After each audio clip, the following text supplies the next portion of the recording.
Well, that day, October 15th, 1992, an individual who was unhappy that we were trying to collect support from him, child support, came into the offices, and he brought a gun with him, and he shot 4 people. No discussion, just came in with his gun, and that was that. You know, there wasn't any warning, there wasn't any time to talk to him, to reason with him. He just came in and he opened fire. We had the illusion that we were safe. This sort of thing that happened that day, that couldn't happen in Schuyler County. It's hard to say that we were lucky because we lost 4 good women that day, but we could have lost everybody in the department that day. There was nothing to stop him from killing every one of us.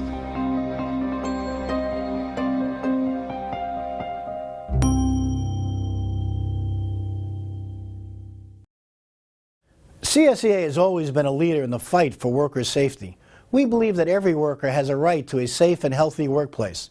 That includes being protected against violence on the job. That is why we fought so hard to win New York's historic Worksite Security Act. No one is immune to workplace violence. But with this law and your help, we can reduce the risk and save lives.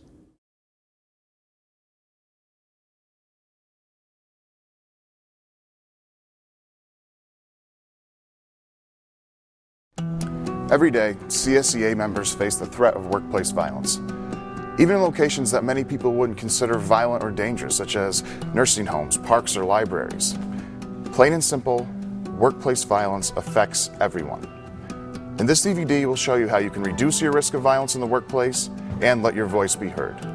So, what exactly is workplace violence? Workplace violence is any physical or verbal assault, threat to commit physical violence, threatening behavior, sexual assaults, or stalking, committed anywhere a worker performs any work-related activity. Did you know that homicide is the #1 cause of death for women at work and is the 3rd leading cause of death on the job for all workers? Homicides catch the headlines, but in fact they account for only a very small percentage of all workplace violence incidents. Therefore, it's very important for your employer to focus on all sources of violence at the workplace. The effects of workplace violence vary dramatically, ranging from feelings of fear or intimidation to serious physical harm and death. Physical injuries are not the only scars left by workplace violence. Many workers experience post-traumatic stress disorder, making it even more difficult for them to return to work after an incident. The physical and psychological effects of workplace violence also affect family, friends, and coworkers. They feel stress and anxiety that's associated with the feeling that a peer or loved one is in harm's way. Coworkers feel the additional strain of having one less worker to do the same amount of work. There are 4 main types of workplace violence, and each one is categorized based on the relationship between the victim and the person or perpetrator who committed the violent act. Let's take a look at each type one at a time, beginning with random acts of violence. Random acts of violence, or Type 1, occur when the victim and the perpetrator have no business or personal relationship. People have many misperceptions about libraries.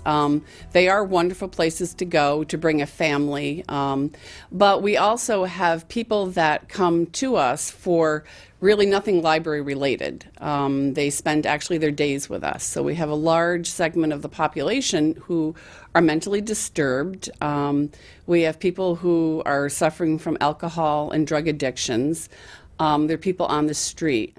Some of our libraries are at risk because they're located in poor neighborhoods, bad neighborhoods that are very high crime. You know, people hear about them on the news every day. Some of those are in inner city. We've had encounters with gangs. In fact, we've actually had incidents in our branches where they've actually had to lock themselves and the children that are in there inside the library to call the police. Truly, the ones that are rural libraries out there in the middle of nowhere, in a very small with nothing around, is also as much at risk. We've had employees who have had they've been physically abused, they've been bitten. In fact, one of our branches, when she was bitten, there was an altercation going on, and again, she tried to intercede. She was bitten, broke the skin of our employee, and they were able to get this girl, it was a female, down on the ground.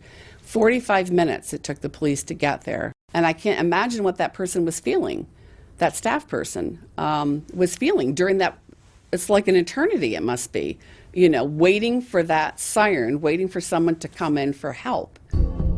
The second type of workplace violence is patient, inmate, and customer assaults, or Type 2 violence. This occurs when the victim and the perpetrator have some sort of business relationship. I work on an all-female admission ward. My work consists of assisting the patients with all activities of daily living. A lot of them are coming directly to admissions from the prison system. And that makes the job probably twice as dangerous. On September 19th, I was attacked by one of our patients about 8 o'clock in the morning as I was attempting to go serve breakfast. I was attacked by this woman who, about 4 days prior, took a swing at me and said that she was gonna F me up. It was pretty violent, and what I mostly remember is like a blur to me. It seemed like I was like in a nightmare that just went on and on and on. Most of the beatings were to my face, my head. I suffered back injury, neck injury, and it was probably the most traumatic thing that ever happened to me. I remember being the person on the end of watching other people get hurt, right? And you always wonder, well, when is it gonna be me? A part of you, and I'm only speaking as the staff who's been there after witnessing others being hurt, right? Like you're kind of like waiting for your turn to come. There's no question that Type 2 incidents can and do occur inside institutional settings, but it's certainly not the only place it can happen. Here's an example of violence after a driver's license road test. Years ago, you weren't told whether you failed or passed unless it went through the mail. Now, what happens is when you go out on that road test, as with this incident, the gentleman who took the person out, took the customer out to go for his road test. They went out and he was driving on the wrong side of the road. At that point is a failure. So he was told to turn around and go back into where they started out from. He told him that he failed.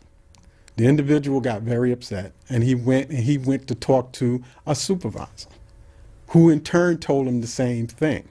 He, at that point, was so cool, they didn't think anything was going to happen. He just stood there. Then all of a sudden, he went to pounding on the supervisor. And when I say pounding, he literally punched him in the face. There was another supervisor who was a female who happened to come over to try to quiet the situation. When she tried to intervene, he went and he punched her twice in the face. She went down. Third individual came over to try to stop the situation. Now this individual was thrown to the ground with the person's knee in his chest, and he was beating him all in the face. He took down 3 workers, 2 CSEA members and a PEF member. And thank God it wasn't more than them getting punched all up in the face. He could have killed them. The next type of violence we're going to look at is coworker or Type 3 violence. Type 3 violence occurs when the victim and the perpetrator work together. It could be a supervisor, subordinate, or another employee. It can start out as something simple as teasing, and it escalates to where you're making fun of somebody at their expense, and it becomes habitual. And when it's not addressed, it escalates into bullying. Yeah, this person in particular was a nice person. It was my first impression of him. But I would witness other people picking on him. And it was a daily thing. And at first I thought it was just honest fun, and I thought he was participating in this fun himself. But it had a certain edge to it and nastiness. I saw it escalate from honest fun to something that was nasty and hurtful. And I'd see him, grow into, be a nasty person. Outside of work, he was totally different. You wouldn't know it was the same person. He threatened to shoot us from time to time to where it escalated to every day, And, we didn't know whether to take him serious or not at first. Everybody at first thought it was a joke. But when they became everyday threats, we started taking them more serious when we started seeing events like Columbine and other school shootings or post office shootings. We started to see that, maybe there was something to this. They came to a conclusion when he threatened 2 management people. He threatened to blow up their houses, I believe. He mentioned their addresses. How he got a hold of them, I don't know. We almost feel like he was he was a victim too.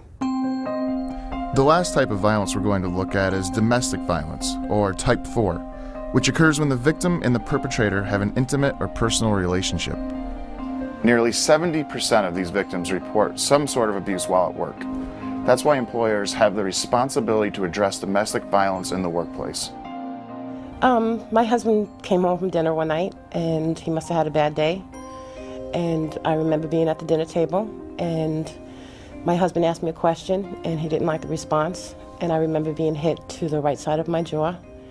And from that point on, I was unconscious. My husband then beat me when I was sleeping, actually passed out.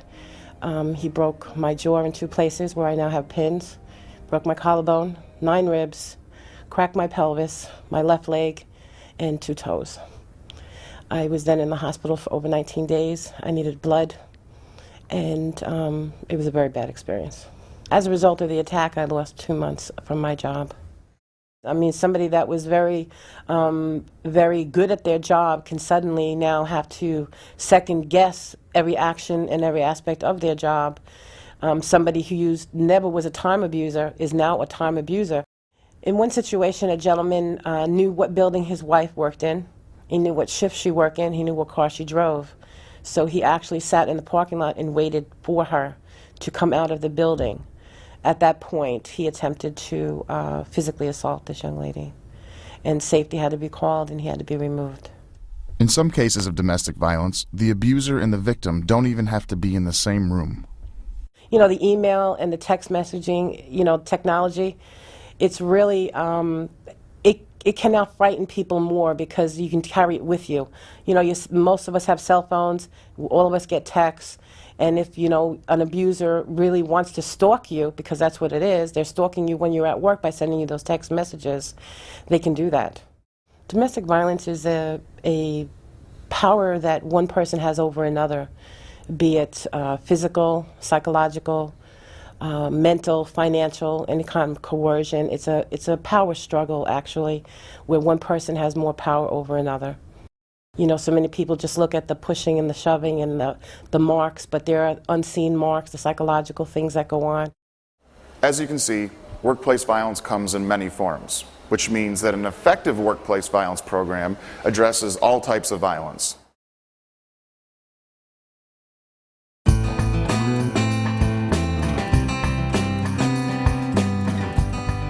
There's no question that many of these incidents could have been prevented. I, for one, definitely believe it could have been prevented. It could have been avoided. In addition to the toll taken on workers, workplace violence costs U.S. businesses approximately $121 billion each year. The fact that New York State passed the Public Employer Workplace Violence Prevention Law shows just how serious workplace violence is. Public employees are at a higher risk for workplace violence than private sector workers. Local government workers experience almost triple the amount of incidents, while state workers experience more than 6 times the number of incidents than those in the private sector. Before moving on, I should point out that school districts and private sector employers are exempt from this law.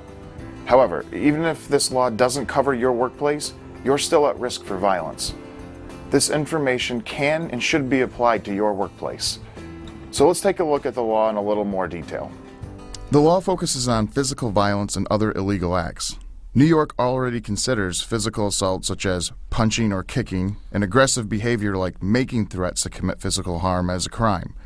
However, bullying, like yelling, tantrums, name-calling, insults, belittling, or humiliation, are not considered to be workplace violence under this law. We can easily illustrate this point by using a cup of carbonated beverage.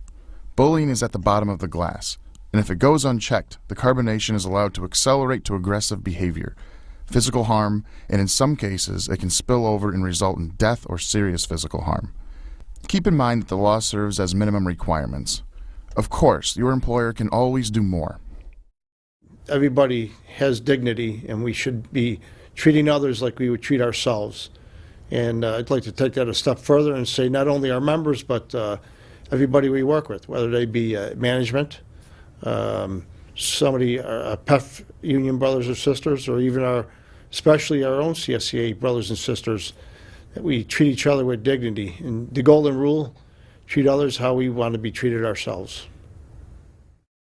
Bullying can lead to physical violence. We've seen too many incidents where someone snapped and lashed out because they were pushed too far. Bullying is a serious issue, and even though this law doesn't require it, your employer should include it in your program. Our workplace violence prevention law is unique because it's the first of its kind and requires employee involvement in the process. For example, union officials must be given the opportunity to accompany physical assessments and conduct program reviews. Remember, you and your coworkers are the best source of information about your workplace. To sum it all up, the law requires your employer to take a thorough look at the workplace to identify potential risk factors for violence, take measures to protect workers for each risk factor found, train all workers, create a written program and policy statement, and document all incidents.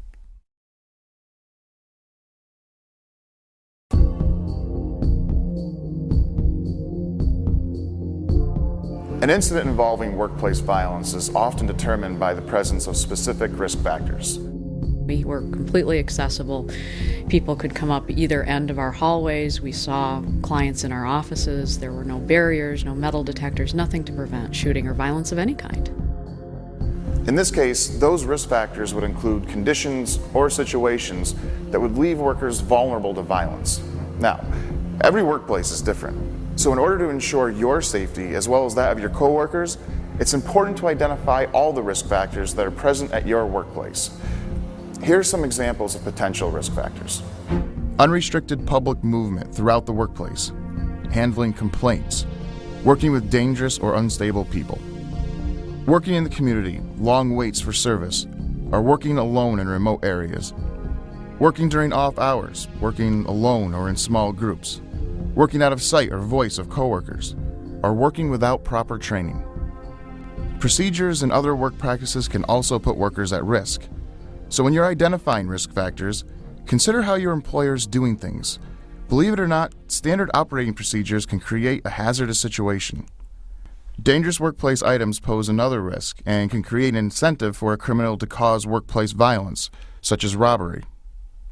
Certain workplace items can also make a situation more dangerous, like the presence of weapons or things that can be used as weapons, such as tools or hazardous materials. Stress can cause people to act out or react in abnormal ways. Sources of stress should be considered when identifying risk factors. And of course, departments or units that have already experienced incidents of violence are likely targets for additional violence. The list I just gave you included some of the more obvious risk factors. Others aren't nearly as apparent and can go easily unnoticed.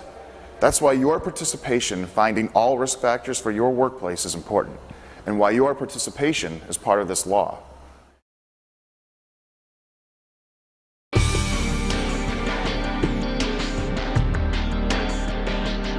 Once the risk factors have been identified, it's the responsibility of the employer to eliminate or reduce the hazard. Here are some methods used by employers in controlling workplace hazards. One way is through engineering controls like metal detectors, pass-through windows, or panic alarms. Although these methods are the most effective in eliminating or reducing risk factors, not all hazards can be addressed with equipment or devices. In many cases, good work practices like training, Adequate staffing, effective communication, and utilizing check-in procedures are required. These methods may not be as effective as removing the hazard, but they can still go a long way to protect workers. As it is today, we have a single entrance. We have a metal detector at the entrance. It's staffed by a Schuyler County Sheriff's deputy or two. Everybody's screened that comes in the building. When we see clients, we see them in a separate interview area, and there's a broad table between us, so there's a distance. You know, somebody can't just reach out and grab somebody. Workers enter from one side of the interview booth, clients enter from the other side. So it's extremely secure now. Effective training is an important piece of worker protection. It needs to be provided every year and anytime the program is changed significantly. And there's not one-size training that fits everyone. That's the problem, to do something to address every work situation. So we feel we need training that would be to our workplace and our situation. Being properly trained means understanding the requirements of the law, knowing the specific risk factors in your work environment, the measures put in place to protect you, how you'll be notified in the event of an incident, how to use any alarms or other devices put in place to protect you, how to report an incident, and knowing where the written program is kept. Training, alert and notification procedures, protective devices, and safe work practices. All of these can make a big difference if and when an incident occurs. Remember, knowing what to do and having a good line of communication can save lives.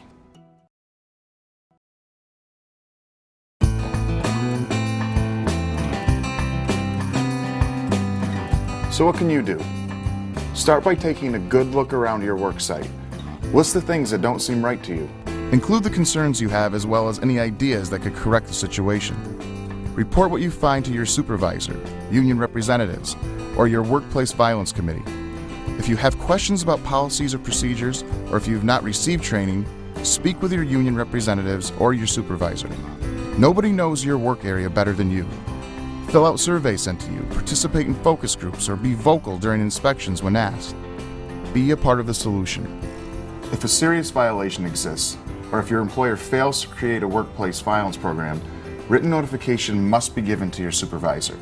They need to be given a reasonable amount of time to correct the condition. If the supervisor fails to correct the problem, you have the right to file a complaint with the Department of Labor. Work with your local leadership and field staff to ensure your complaint is properly filed.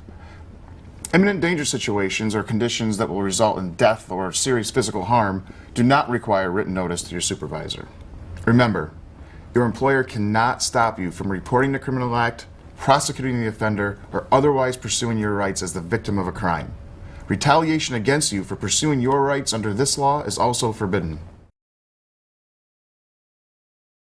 And no one should die in vain, or no one should, just be assaulted and forgotten about. Like, it happens so much that you see it as just part of the job. Many people have the misconception that violence is just a part of the job. Remember, you have the right to be protected against violence on the job. As we outlined over the course of this DVD, workplace violence is a hazard that can affect us all, and the effects can be devastating on workers and their families.